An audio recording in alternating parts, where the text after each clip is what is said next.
It is still funny because of the timing, and a frequent visitor, along with Jim Fowler, is... Johnny Carson made millions of people laugh every night. For 30 years, he was the unquestioned king of late-night television, elegant, charming, and untouchable. But beneath that polished grin and quick wit was a man with a steel-like memory. Johnny recalled every insult, slight, and act of arrogance. Some guests made grave blunders and were never forgiven. They believed they were larger than The Tonight Show. They ridiculed staff, belittled assistants, or handled themselves with such malice that Johnny quietly resolved that this person would never sit on my couch again. 7 legendary names, people adored by millions, were blacklisted. Carson's late-night reign will never be the same. The public witnessed gorgeous stars, comedic geniuses, and Hollywood monarchy. Johnny noticed something else: brutality, arrogance, and even darkness. Tonight, we reveal the truth: Johnny Carson's hidden blacklist. From a Hollywood queen who verbally attacked a 20-year-old secretary, to a popular comic who was so toxic that Johnny whispered, "He's the most hateful man in Hollywood." Security intervened. Johnny Carson's 7 most disliked guests were banned for life. To comprehend the potency of Johnny Carson's blacklist, you must first grasp who he was and what The Tonight Show genuinely represented. From 1962 to 1992, Carson was more than just a host. He was America's gatekeeper to celebrity culture. Appearing on his couch may ignite your career overnight. Being accepted back signified you were a member of Hollywood's inner circle. But what about being shut out? That was the quiet death sentence for your reputation. Carson had perfected the art of charm. He played the charming ringmaster, unflappable know of how crazy or unruly the guest was. But insiders knew the truth. Johnny was constantly keeping track. He followed one guiding principle: how someone treated the powerless reflected their actual nature. He kept a close eye on things both during interviews and backstage. Did they meet the camera crew? Have they thanked the makeup artists? Did they have compassion with a scared intern? Or did they yell commands like tyrants? For Carson, The Tonight Show offered more than just entertainment. It was hallowed ground. Audiences tuned in expecting laughter, joy, and wonder, not cruelty. When a guest crossed that boundary, no matter how renowned, Johnny made certain they never returned. This was not about ego. Carson embraced tough personalities. He tolerated quirky geniuses, nervous wrecks, and even prima donnas. But arrogance, abuse, or disrespect for ordinary people? This was the unforgivable sin. Over 3 decades, 7 names in particular stood out. Performers who enthralled millions while leaving Johnny murmuring that they should never have been in front of a camera. Some were divas, others were bullies, and one, in his opinion, was actually hateful. These weren't just bad guests. Carson saw them as embodying the rot underlying Hollywood's gilded facade. Once you cross Johnny Carson's unspoken moral line, there's no going back. Joan Crawford, the Ice Queen. To the general public, Joan Crawford represented old Hollywood nobility. Statuesque, glamorous, a cinematic diva whose every motion demanded attention. However, as she entered Carson's world, the mask slipped. Crawford arrived on an infamous evening, already angry. The studio was not at her desired temperature. She yelled at a young aide, demanding heaters, ice water, and special lighting gels to restore her glow. The assistant, only 20 years old, strained to keep up, but Crawford pounced. Her words sliced like knives, criticizing the girl so cruelly that the entire crew froze. Carson's producers later revealed that they had to accompany the assistant out because she was trembling and crying. Crawford looked flawless on camera, like a queen, but Johnny was not fooled. Following the piece, he whispered to a colleague, "I've interviewed corpses with more personality." Years later, when her daughter's novel Mommy Dearest exposed allegations of Joan's cruelty, Carson reportedly simply shook his head. He'd already witnessed it personally. Crawford's name would be permanently black in Carson's book for the rest of his career. She'd never be invited back on his stage. 2. Frank Sinatra, the bully. Frank Sinatra was a ratings powerhouse. America adored Old Blue Eyes. Whenever he sang or joked with Johnny, the ratings skyrocketed. What about backstage? Carson spotted another man. Sinatra never traveled alone. He arrived with an entourage of bodyguards, mob-connected buddies, and hangers-on, who filled the halls with anxiety. The crew members regarded the environment as suffocating. Sinatra himself wasn't afraid to throw his weight about. He would grab staff members by their ties and pull them close under the pretense of a joke. He insulted cameramen, once saying that their job was so simple that a monkey could do it. Johnny chuckled graciously on TV, but in private he joked, if Frank didn't sing, he'd be a mob enforcer. Despite Sinatra's enormous star power, Carson limited his appearances. Audiences liked the crooner's charm, but Johnny could never escape the intimidation, violence, and continual sense of threat that surrounded him.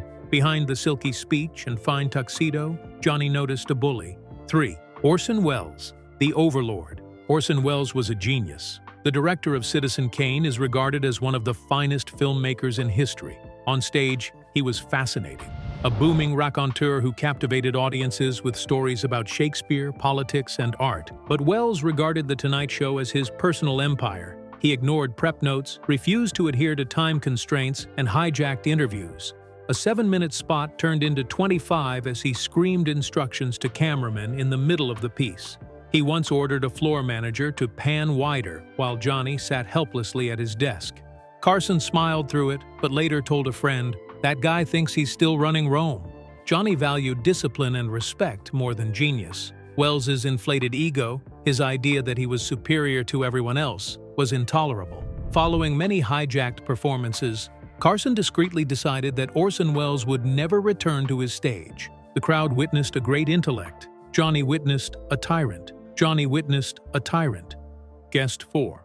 Bette Davis, the verbal assassin. Bette Davis was magnetic. Her eyes, voice, and quick wit could command a room before she ever spoke. To millions, she was the ideal actress of her time. But to Johnny Carson, she was something quite different. A verbal assassin. Davis's cutting wit makes for compelling television. Audiences reacted angrily to her one-liners, contemptuous shrugs, and straightforward honesty. However, backstage, her tongue was not only sharp, but also vicious. She chastised cue card holders for standing like statues.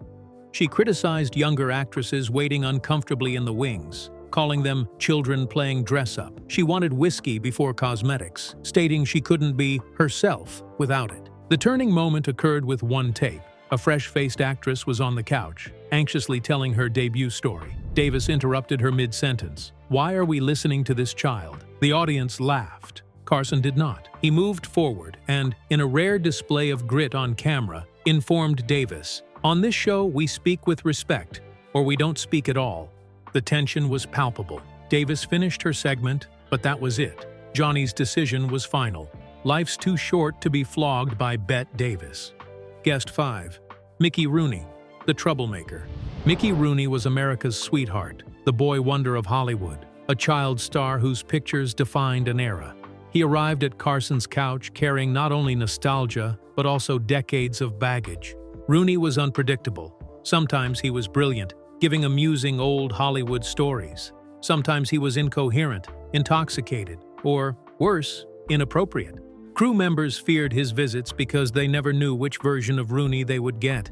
He'd arrive drunk and stumble into the green room. On air, his anecdotes devolved into absurdity. Off air, things were even worse. Johnny once made obscene remarks to a young actress backstage, which he later apologized for. There were also darker whispers, such as Rooney touching female staff in inappropriate ways and dismissing it as playful. Carson, however, saw nothing playful about it. The invitation shifted gradually. Rooney was moved to less prominent daytime slots, where fewer people would see the drama unfold. Eventually, the invitation ceased completely. Behind his smile, Johnny despised what Rooney had become. Nostalgia couldn't justify predatory behavior, and Carson believed the once-adored child star had crossed a line beyond redemption. Guest 6. Zsa Zsa Gabor, the diva. Zsa Zsa Gabor lived for the spectacle. Audiences loved her accent, her extravagant clothing, and her never-ending quips about marrying wealthy spouses. However, the folks in charge of The Tonight Show found Zsa Zsa to be a logistical problem.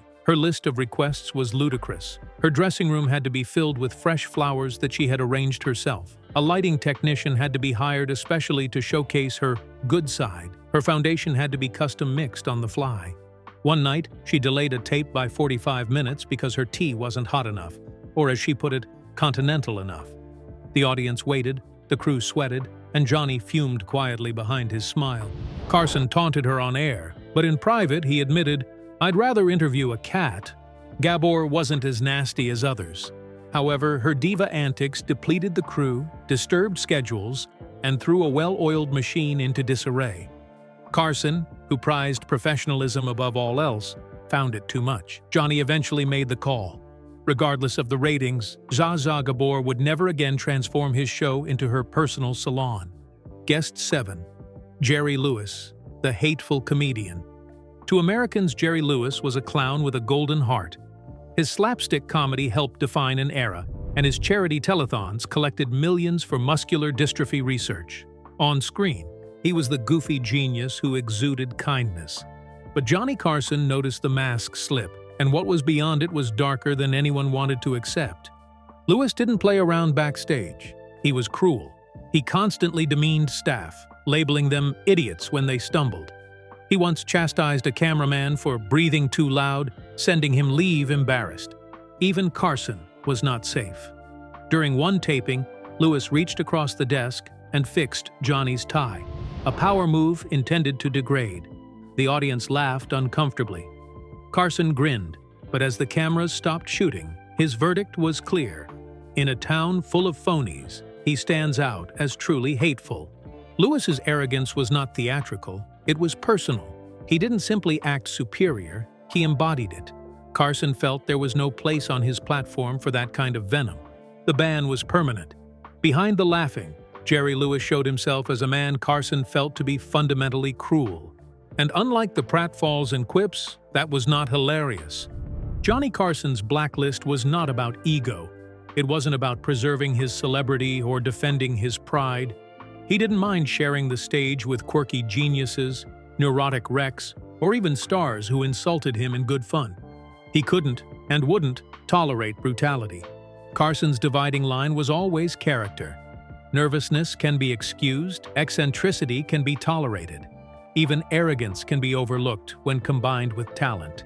But cruelty, contempt for the powerless, the ordinary folks who made the show possible, was the ultimate warning sign. And in Carson's opinion, the 7 visitors who crossed that boundary indicated something sinister underlying their celebrity. This was not a trivial decision. Before the internet, The Tonight Show was more than just television. It was the gateway to America's living rooms. A single appearance can boost an actor's career. A return invitation indicated industry approval. Being blacklisted by Carson meant losing access to the biggest platform in show industry. What's striking is how quietly he accomplished it. Carson never began a public crusade. He never held a press conference to shame the culprits. He did not need to. His power resided in stillness. A name was simply removed from the booking calendar. The door closed permanently, and Hollywood insiders knew exactly why. Compare that to now. In the age of social media, a single viral video can reveal an abusive celebrity overnight. Careers collide in a single trending hashtag. However, during the 1960s, 1970s, and 1980s, the system protected stars. Studios, managers, and publicists suppressed articles, censored newspapers, and stifled chatter. Abuse was disguised, and predatory behavior was excused.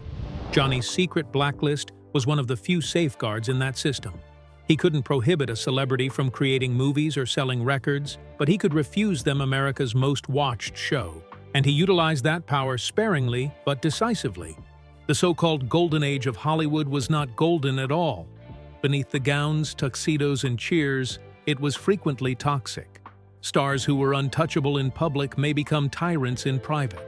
Carson's skill was that he played the game in public while discreetly safeguarding his stage from the worst of them. Finally, his blacklist was more than just a verdict against 7 people. It was a statement about character, about the distinction between showmanship and humanity. Carson made his decision clear. The show would continue, but not with brutality at its center. Johnny Carson once quipped, "The camera doesn't just add 10 pounds, it adds a layer of fiction." That mentality guided him for 3 decades of late-night domination. He knew the smiling, pleasant features that America adored were not necessarily genuine. The stage might transform harshness into charisma, arrogance into confidence, and hatred into wit. But Johnny refused to let The Tonight Show become a venue for such lies. His blacklist was not about vengeance. It was not about ratings. It was about preserving something greater, the trust between the stage and the audience. For 30 years, Carson served as Hollywood's filter. He was aware that the industry was rotten in areas, predatory, toxic, and vicious. But his stage would not be a breeding ground for such depravity. By quietly shutting the door on stars who revealed their ugliest selves, he established a legacy of ethics as well as comedy. The 7 names he blacklisted serve as a reminder that stardom does not equate to decency. Fame masks defects, yet it may also hide monsters. But Johnny Carson saw through the grin and the charm, and he ensured that America only saw what it deserved to see. Which of these celebrities startled you the most? Do you think Carson made the right decision, or did he pass judgment too harshly? Please let us know in the comments. Don't miss our next story. The sitcom star whose on-set violence was so bad, producers installed panic buttons. Like, subscribe, and stay tuned.